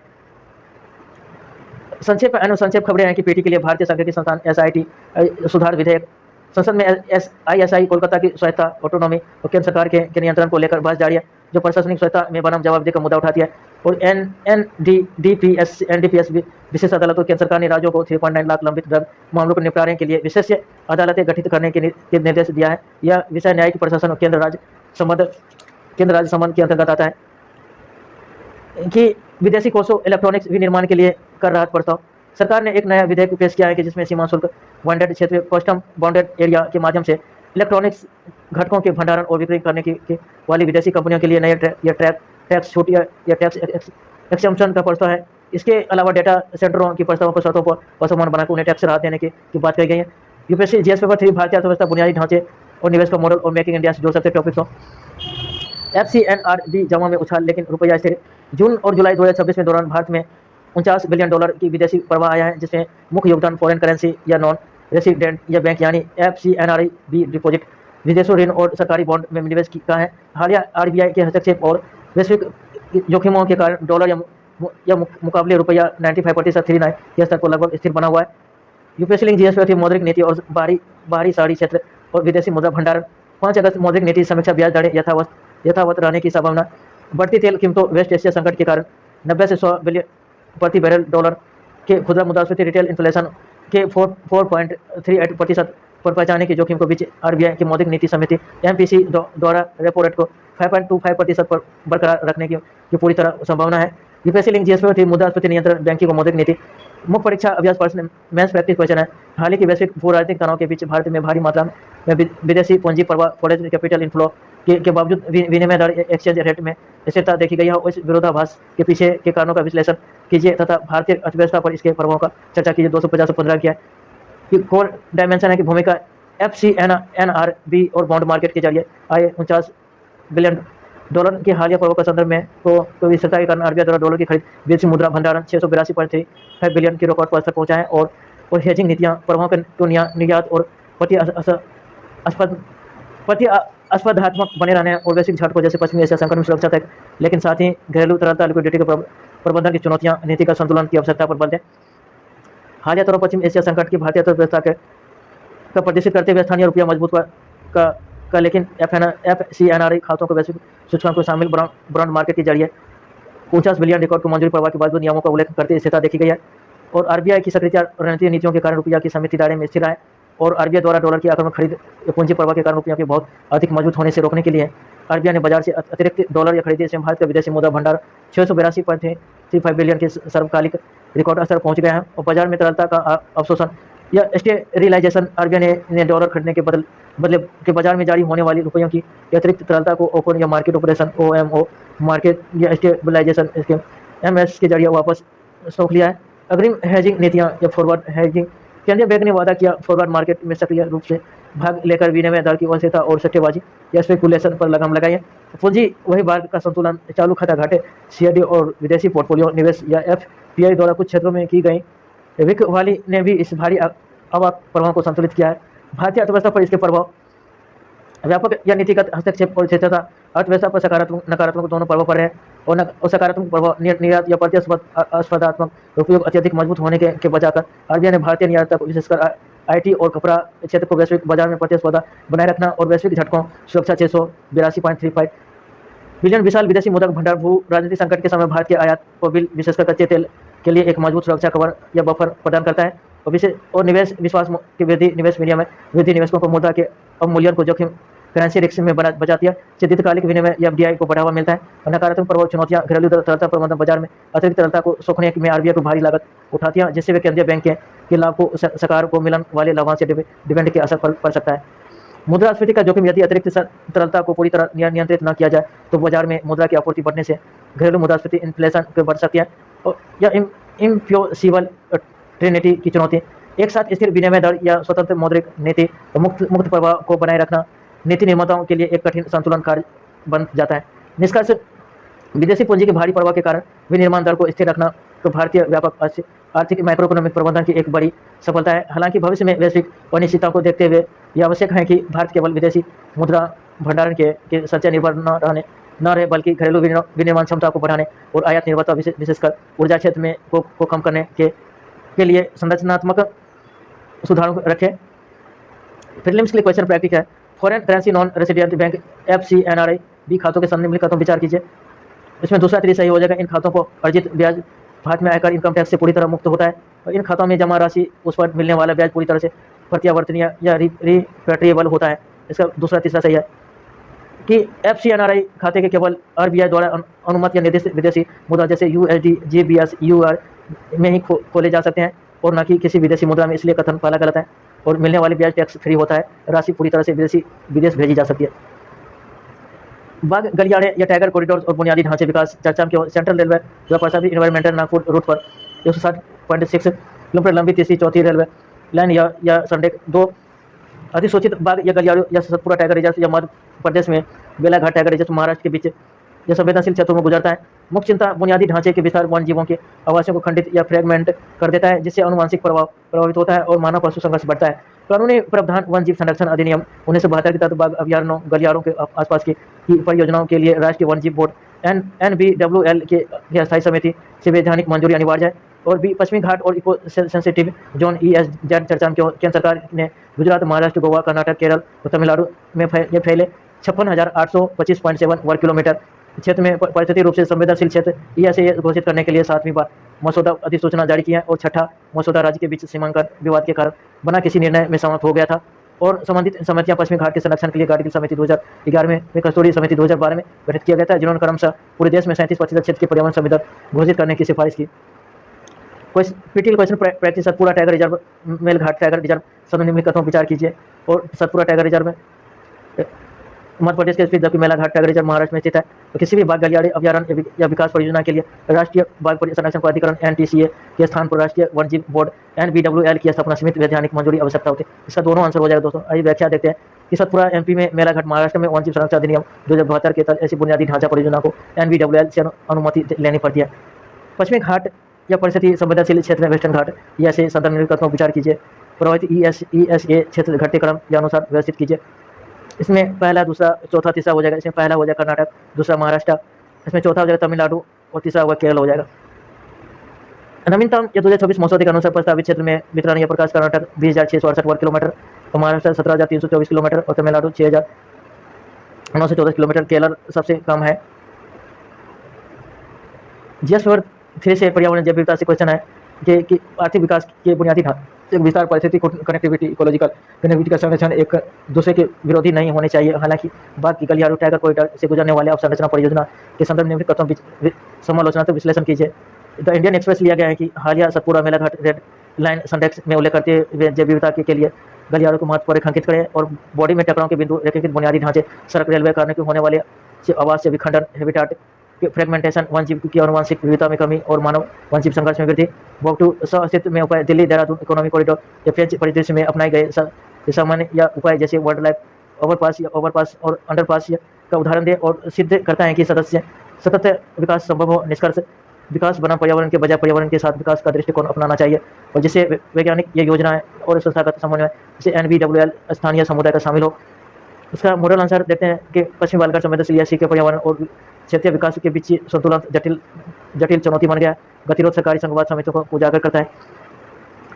वन आजीविका और विस्थापन डर स्थानीय आबादी को डर है कि ऐसी की घोषित गतिविधियां समिति और सरकार द्वारा केरल और खनन उसका बुनियादी परियोजनाओं को पूर्ण प्रतिबंध करती है, क्योंकि इसमें राजस्व आर्थिक विकास का असर पड़ता है और साथ ही अपर्याप्त राज्यों के अपन केंद्र सरकार द्वारा जमीनी हकीकत और स्थानीय लोगों की चिंताओं को समझ बिना सैटेलाइट डेटा का आधार पर सीमांकन थोप रही है और वैज्ञानिक डेटा पर मतभेद, कारगिल और कथोड़ी समितियों में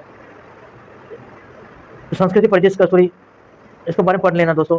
आइए आगे पढ़ते हैं। पीटी के क्वेश्चन में 30 मीटर टेलीस्कोप या परियोजना के साधन में विचार कीजिए। इसका दूसरा तीसरा भारत में इस मेगा प्रोजेक्ट का एक सक्रिय और संस्थापक सदस्य है। हाल ही में इसके निर्माण के स्पेन की रोडी लोक समाज रोहतम विधानसभा से लेकर विद्या घोषित की गई बहुराष्ट्रीय अंतर्राष्ट्रीय परियोजना, जिसमें भारत और कनाडा, चीन, जापान और अमेरिका शामिल। भारतीय इसके संस्थापक सदस्य हैं और यह भी हाल ही में इसके लिए यूरो का घोषणा की गई है। आएंगे भारत में निजी अंतरिक्ष में आई तेजी से एक तरफ नवाचार को बढ़ावा दिया है, वही दूसरी तरफ भारतीय अंतरिक्ष अनुसंधान संगठन के समक्ष मानव संसाधन और प्रतिभा को बनाए रखने की टैलेंट को रिटेशन के गंभीर चुनौती खड़ी कर दी है। इसका तंत्र अवलोकन इसको वर्तमान संकट का गणियान मिशन पर इसके प्रभाव का समूलात्मक विश्लेषण कीजिए। जैसे साइंस एंड टेक्नोलॉजी मॉडर्न अंतरिक्ष में उदासीकरण या बाद में भारत में स्पेस स्टार्टअप की संख्या 400 से अधिक हो गई है और हाल ही में इसरो के वैज्ञानिकों ने इस तरह की खबरों ने संगठन में ब्रेन ड्रेन की चिंता का उजागर किया है कि चुनौती के कारण निजी क्षेत्र और कॉर्पोरेट AI स्पेस फर्मों द्वारा अत्यधिक उच्च वेतन या हाई सैलरी बेहतर या कैरियर का विकल्प और इसरो के भीतर कई प्रशासनिक नियम गगनयान पर महत्वपूर्ण केंद्रों जैसे URSSC BSSC में एकीकरण और इंटीग्रेशन टीमों की कमी होने से आगामी गगनयान उड़ानों से GS1 अनक्रूड मिशन में देरी का जोखिम है और सरकार का रुख है कि सरकार द्वारा रूटीन या निकासी एग्जिस्ट पर पाबंदी लगाना या बनाम या वैज्ञानिकों को आर्थिक आकर्षित करने के लिए वित्तीय और शोध इंसेंटिव देना और भारत को अपनी राष्ट्रीय नैतिक प्राथमिकता जैसे गगनयान, निजी कमर्शियल स्पेस इकोसिस्टम दोनों में संतुलन बनाने के लिए इसरो को वैज्ञानिक हेतु की अनुकूलनकारी वातावरण, प्रतिस्पर्धा और नीति की अपनानी होगी। थैंक यू दोस्तों, आज इतना ही।